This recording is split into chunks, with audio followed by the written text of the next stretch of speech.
president say we're going to reduce deficit spending. Have you not been disappointed in this administration's failure to produce a comprehensive energy policy? You know, if ever there was a time that we needed a comprehensive, all of the above energy approach, it's now. But instead, we get mixed signals, don't we? I hadn't been there very long when I came in January of 2009. One of the first things that they had done in that first few months is they basically defunded Yucca Mountain, except for the licensing process. So while you hear this lip service, yeah, we support safe nuclear power, and then everything to kind of shut that down or not make it inviting. You look at what other countries are doing, building third-generation nuclear power plants. They're going to do it rather quickly in China. They'll have 2 or 3 more built before we could even think about starting a licensing process. So we are constantly seeing overregulation and things that are happening that are not good for us internationally and certainly in this country. We don't want to have a dependence upon foreign oil. And that's we've got lots of new development. We've got a technological edge even still we don't want to lose or forfeit as we go along.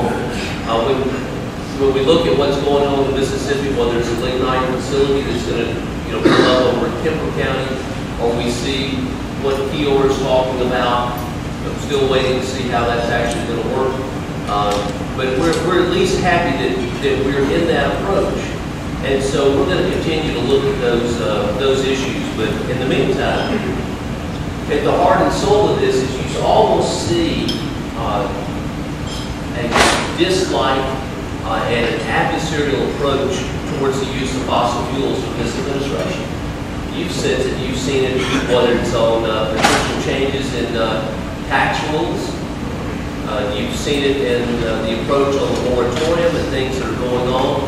But we're sort of, our hands are kind of tied on things. They forced cap and trade down the throats of the country and the House. But remember, that vote was, I believe, 219 to 212. I mean, it was extremely close on what took place. And it was a vote that it goes to the Senate. We're worried it's going to go through. It kind of gets tied up in the Senate. And it's dead. It was dead. Until what? Until the Deepwater Horizon explosion.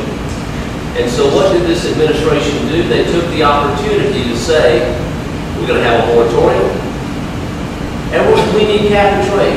Now what cap and trade has to do with the Deepwater Horizon explosion is a far stretch. I mean, we can all do an extrapolation, but that's kind of a tough thing to get from point A to point B in that role. And if you're going to do a moratorium, why don't you punish the company that did it wrong, which in this case was BP that messed up. But instead, this is our typical federal approach to an overreach.